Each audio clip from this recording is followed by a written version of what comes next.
गुरु दत्तात्रेय भगवान जी अवधूत गीता के द्वितीय श्लोक में कहते हैं, येनेदं पूरितं सर्वमात्मनेवात्मनात्मनि निराकारं कथं वन्दे हयाभिन्नं शिवं व्यम्।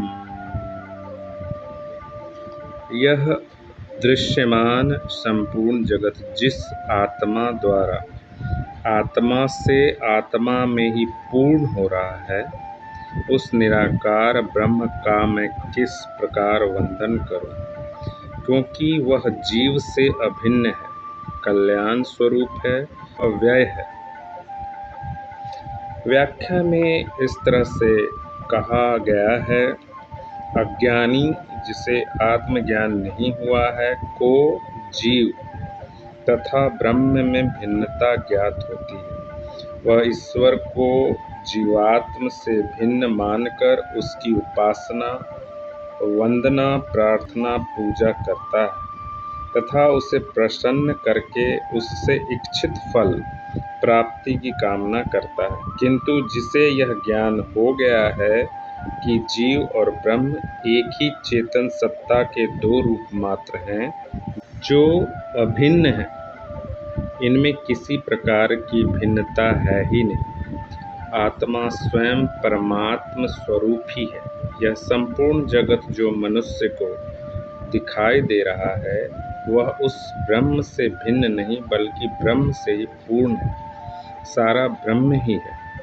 फिर कौन किसकी वंदना करे? वंदना तब की जाती है जब अज्ञान की अवस्था में मनुष्य अपने को उस ब्रह्म से भिन्न समझता है।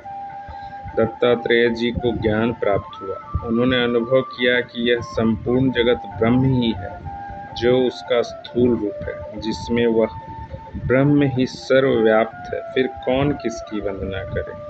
फिर ब्रह्म और जीव में कोई भेद ही नहीं है तथा वह निराकार है, स्वयं शिवरूप कल्याण स्वरूप है तथा अव्यय नाश रहित है। यह आत्मा भी इसी गुण वाली है। फिर किसकी वंदना की जाए? इस अद्वैत की अनुभूति के बाद वंदना, उपासना, प्रार्थना आदि का कोई प्रयोजन नहीं रहता। यही पूर्ण ज्ञान है, जिसके बाद जानने को कुछ भी शेष नहीं रहता। सभी प्रकार की साधनाएं ज्ञान प्राप्ति के लिए ही की जाती हैं। ज्ञान प्राप्ति के बाद सभी साधनाएं व्यर्थ हो जाती हैं। उन्हें छोड़कर ज्ञानी ब्रह्म में लीन रहता है।